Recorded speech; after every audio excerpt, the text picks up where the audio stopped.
اس کا عنوان ہے جی نیلام گھر میں دو نادان. تو نیلام گھر میں دو نادان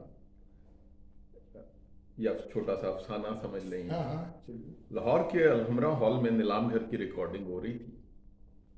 اسٹیج پر دو 20-22 سال کی عمر کے لگ بھگ نوجوان بیٹھے تھے. طارق عزیز نے ان سے سوالات پوچھنے شروع کیا. لیکن رکیے، اگر آپ نے ان دونوں کو اسٹیج پر جاتے میں دیکھا ہو تو ایسا محسوس ہوتا تھا کہ وہ دونوں گھبرائے ہیں. اسٹیج پر جاتے انہوں نے ایک دوسرے کی جانب دیکھا اور ہلکا سا مسکرائے، ایسے جیسے دونوں نے ایک دوسرے کو حوصلہ دیا ہو. دونوں کے بال ایک ہی طرح کے تراشیدہ تھے. ایک کی داڑھی ترتیب اور بے ترتیبی کے درمیان بڑھی تھی، جبکہ دوسرا کلین شیو تھا.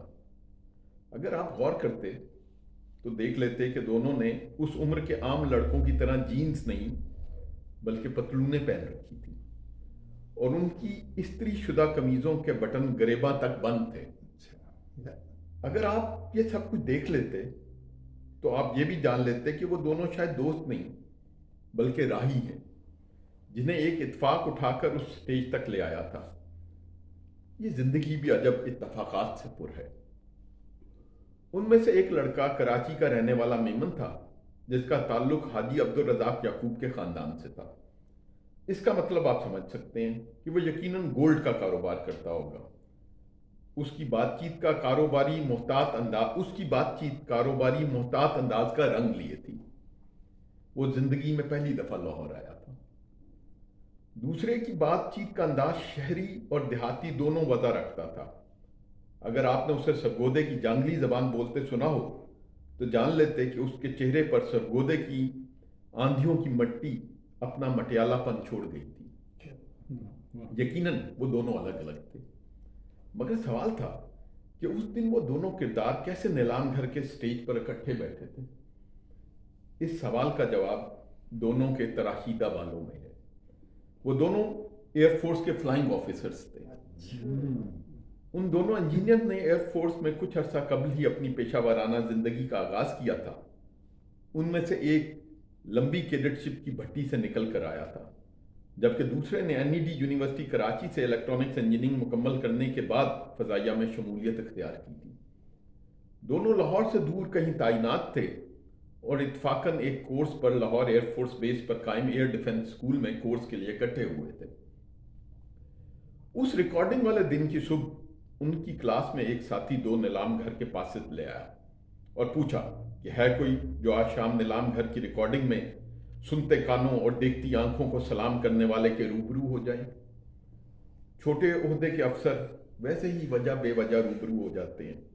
دونوں نے سوچا کہ پاکستان زندہ باد کے نعرے میں وہ دو مختلف پس منظر کے مسافر بھی اپنی آواز شامل کر لیں کہ پاکستان کی خوبصورتی اسی رنگا رنگی میں ہے. مگر معاملہ اتنا بھی سیدھا نہ تھا. ان کی نوکری کے قواعد کی رو سے وہ کسی ٹی وی پروگرام میں شرکت نہیں کر سکتے تھے. دونوں نے سوچا کہ جوانی اور نادانی ہم سوت ہیں، اور اس کے علاوہ حال میں بیٹھے شرکاء میں دو نادانوں کا کیا پتہ لگے گا. سو اس شام وہ دونوں الحمرا ہال میں نیلام گھر کی شوٹنگ میں شریک تھے. یہاں تک تو معاملہ ٹھیک تھا، مگر جب طارق عزیز نے آواز لگائی کہ وہ جو لوگ جو سوالوں کے مقابلوں کے لیے تیار ہو کر آئے ہیں وہ علیحدہ ہوں کہ انہیں ابتدائی انتخاب کے لیے پرچے پر سوالات کے جواب دینا ہوں گے، تو ان دونوں نے ایک دوسرے کی طرف دیکھا کہ وہ دونوں بھی تیار ہو کر آئے تھے. پتلونیں اور قمیضیں استری تھیں اور بال ترتیب سے بنے تھے. پتلونیں بھی ڈریس پینٹ تھیں کہ نوکری کے قواعد کے لحاظ سے انہیں میس کے ڈائننگ ہال میں جینز پہننے کی اجازت نہ تھی. دونوں نے ایک دوسرے کی طرف دیکھا. ان میں سے ایک جو شاعری کا شغف رکھتا تھا بے ساختہ بولا، تمام شہر ہے شائستگی کا زہر پیے، نہ جانے کیا ہو جو دو چار بے ادب بھی نہ ہو. دوسرے لمحے ان میں سے ایک بے ادب کونے میں بیٹھا لکھے پرچے پر سوالات کے جواب دے رہا تھا. پرچہ واپس کر کے نشست پر واپس آیا تو دوسرے نے پوچھا کیا رہا. جواب آیا کچھ دیر میں نتیجہ آئے گا. پروگرام چلتا رہا اور آواز پڑتی رہی. کبھی 9 بیاہتا جوڑے سٹیج پر شرماتے نظر آتے، کبھی بیت بازی میں شعر ایک جانب سے دوسری جانب برستے نظر آتے، کبھی کسی اور کے نام کی آوازیں لگتی. دونوں مسافروں نے ٹانگیں پسال لی اور سیٹ پر لمبے ہو گئے کہ صرف استری شدہ کپڑوں پر چناؤ نہیں ہوتا۔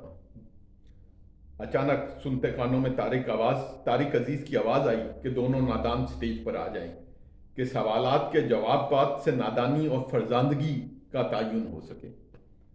اب دونوں پریشان کہ معاملہ حال کی عمومیت سے سٹیج کی خصوصیت کا بننے جا رہا تھا، اور خصوصیت بعد میں ان کے لیے باعث آزار بھی ہو سکتی تھی۔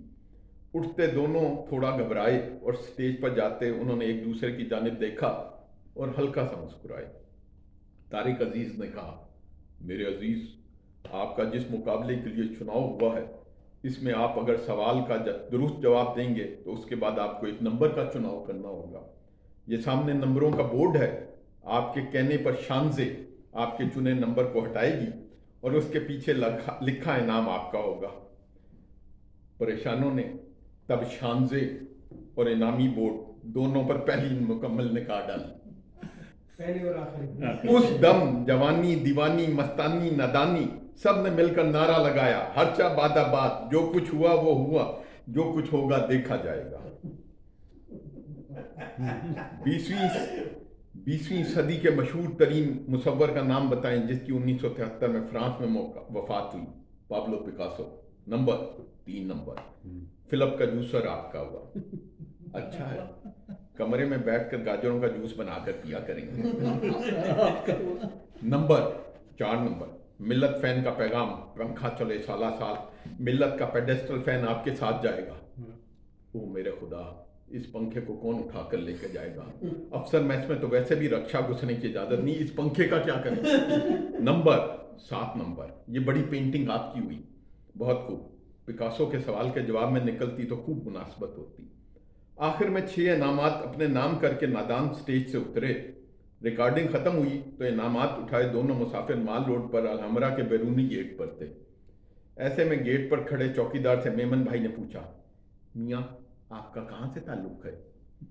جی میں تو درے میں سے گو دے دا۔ اس پر دوسرا ساتھی جس نے ابھی پیڈسٹل فین کندھے سے اتار کر گیٹ کے ساتھ ہی رکھا تھا، خوش ہو کر بولا، او پھر تا تم گرائی ہو یا اے پکا پھد اے تیرا ہو۔ چوکیدار حیران پریشان تھا، جبکہ نادان پنکھے کے بوجھ سے آزادی کے بعد خوش تھے۔ دونوں نے باقی 5 میں سے 2 چیزیں آپس میں بانٹی اور بڑی پینٹنگ کو اپنے کورس کی جانب سے ایئر ڈیفنس اسکول کو بطور تحفہ دے دیا۔ اگر آپ کبھی ایئر ڈیفنس اسکول جائیں تو ریڈار، جہازوں اور فوجی اسلحے کی تصویروں سے الگ ایک قدرتی منظر کی پینٹنگ کو بھی دیکھ پائیں گے۔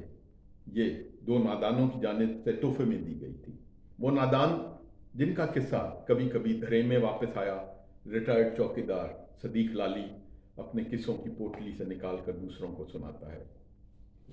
یہ زندگی بھی عجب، یہ تو آپ بیتی ہے، یہ زندگی بھی عجب اتفاقات سے ہو رہی یہ ہے۔ آپ بیتی ہے، کہ سرگودا سے جو سرگودا کی مٹی کے اور جو لالی ہے وہ ہاؤسی لالی کے قبیلے ہیں۔ یہ وہی بندہ کر سکتا ہے جس کو آن کے لگائی ہے۔